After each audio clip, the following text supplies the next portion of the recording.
Ini adalah website resmi yang dibuat oleh.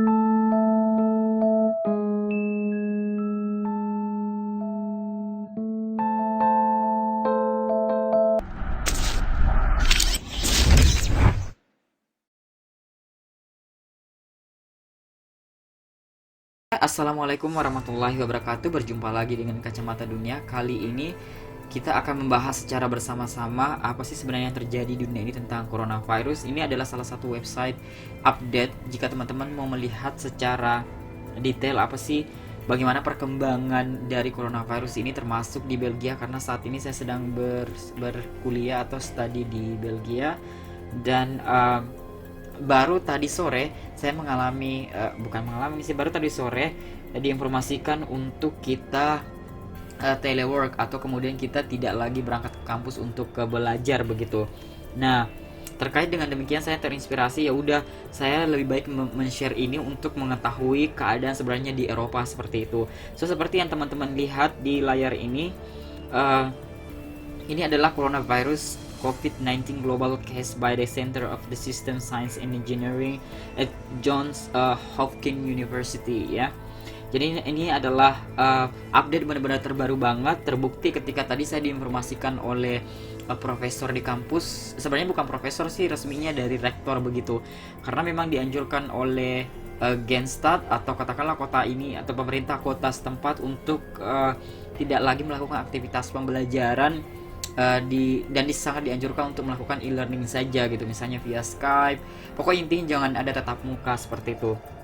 So, saya rasa ini sangat penting untuk kita bahas bersama teman-teman sekalian. So, kita langsung saja ke sini ya, ke ininya. Nah, seperti yang teman-teman lihat, ada 127.863 per tanggal 12 Maret 2020, dan ini berdasarkan, kayaknya kalau nggak salah, waktu Amerika ya. Kalau nggak salah Johns Hopkins itu Amerika, nggak salah, nanti saya benarkan ya teman-teman ya. Dan yang pertama saya mau lihat adalah bagaimana sih keadaan dunia secara keseluruhan, bagaimana kondisi corona. Yang pertama adalah China, ada sekitar 80.932 kasus di China. Dan kalau misalnya kita lihat dari tingkat kematian untuk Cina sendiri, misalnya kita ke Cina sudah ada 80.932 kasus di Cina. Dan ini kalau misalnya di Hubei Cina itu sendiri, tampaknya ini adalah wilayah yang terdampak banget ya. Jadi ada sekitar 3.056 kematian. Dan kemudian selanjutnya untuk peringkat kedua ada tingkat kematian 827 kematian di Italia. Nah, kalau kita lihat kejadiannya ada 12.462 di Italia. Menyusul kemudian Iran. Iran ini adalah salah satu negara Timur Tengah yang cukup juga terdampak oleh coronavirus ini. Ada sekitar 10.075 di Iran itu sendiri. Dan kalau misalnya kita lihat dari tingkat kematian cukup tinggi juga, 429 kematian di Iran. Menyusul kemudian South Korea, Prancis, Spain, Germany. Menyusul kemudian Prancis, Spain, Germany, Amerika Serikat, Norway. Jadi kalau kita lihat dari daftar ini ada beberapa negara Eropa yang cukup leading gitu ya, dalam artian cukup besar kasusnya, terutama Italia. Baru-baru ini Italia melockdown atau kemudian mengisolasi negaranya, tidak lagi ada akses untuk publik, tidak ada aktivitas istilahnya melibatkan banyak orang seperti itu, dan tidak ada lintas perjalanan lintas negara seperti itu. Dan memang Italia ini termasuk ke peringkat yang kedua ya, dan tingkat kematiannya hampir 1.000 teman-teman sekalian ya.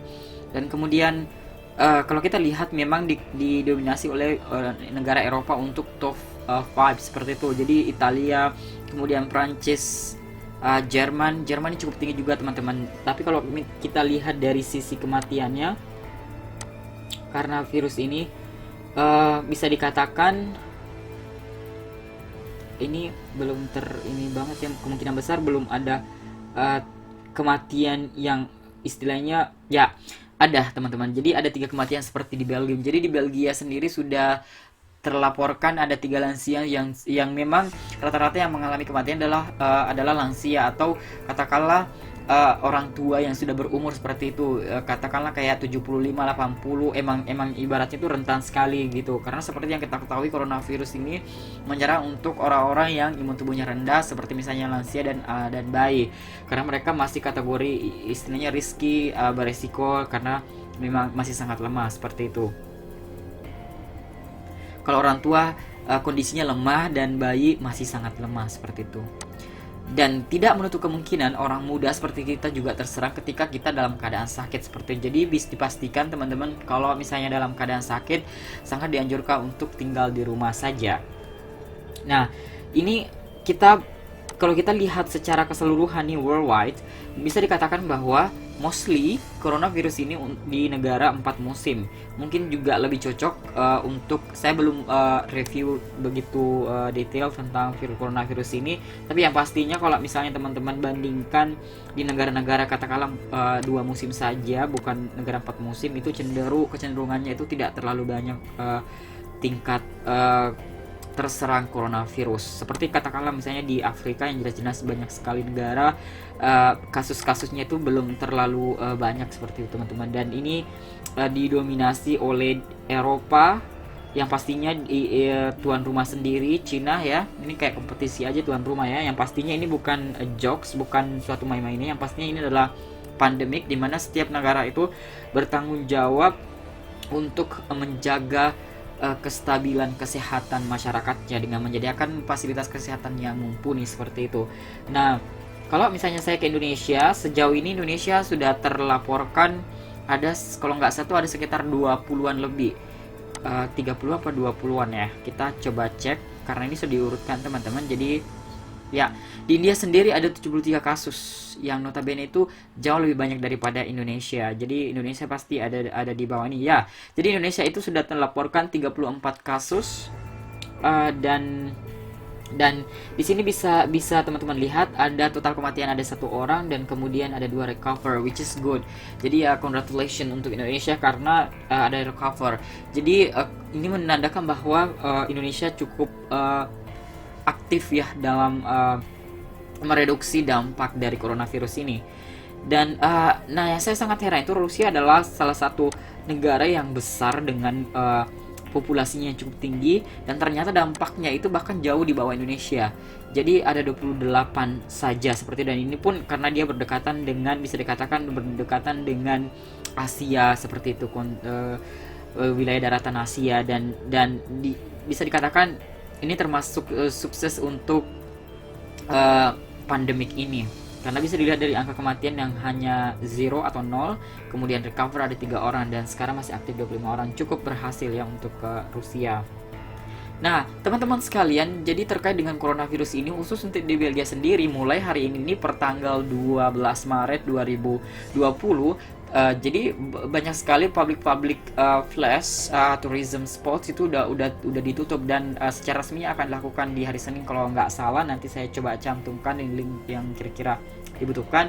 Yang pastinya tadi saya di kampus lagi nge-lab begitu, kemudian profesor masuk dan menginformasikan bahwa is officially kita bisa kerja atau belajar at home, artinya kita belajar telework. Jadi tetap belajar gitu, tapi kita tidak ke kampus lagi, tidak ada tatap muka seperti itu.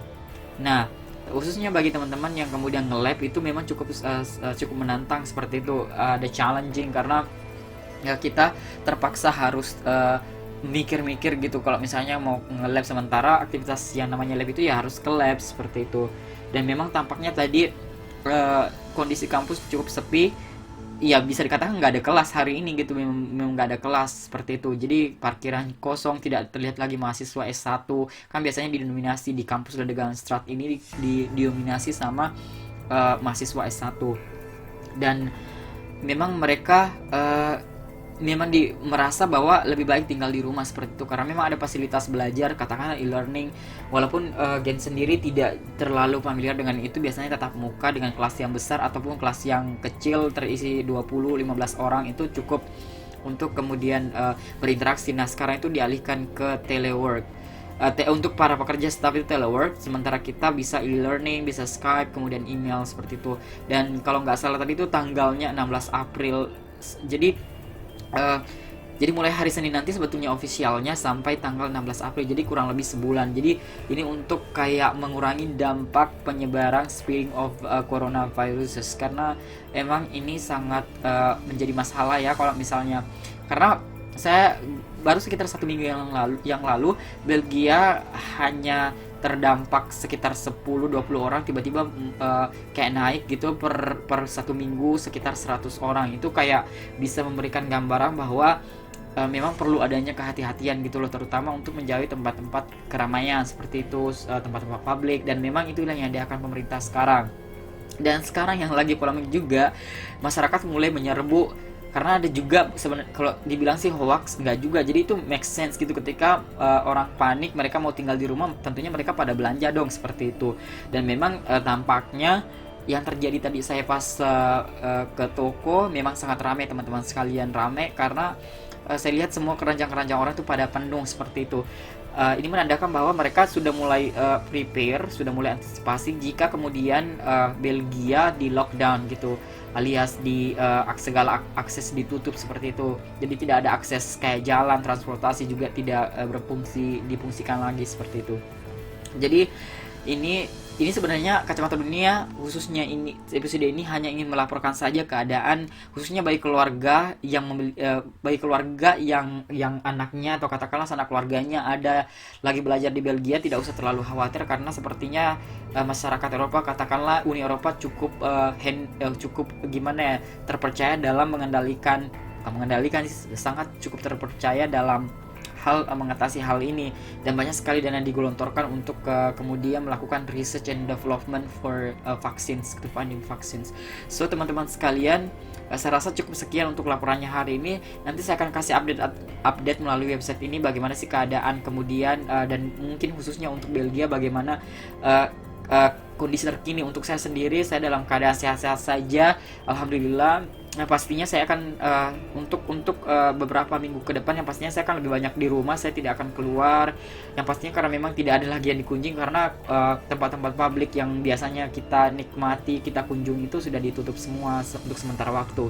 Demikianlah update saya hari ini, semoga bermanfaat, dan ini bukan bukan untuk memberikan rasa panik, tapi untuk memberikan kewaspadaan kepada teman-teman semua agar lebih berhati-hati untuk menghadapi coronavirus ini, terutama untuk menjaga higienitas. Jangan lupa cuci tangan ketika kemudian ya pastinya rajin cuci tangan. Dan untuk teman-teman muslim, besok adalah hari Jumat, memang ada imbauan dari Arab Saudi juga untuk tidak melakukan untuk diperbolehkan tidak melakukan sholat berjamaah, cukup melakukan sholat zuhur 4 rakaat seperti itu. Wassalamualaikum warahmatullahi wabarakatuh.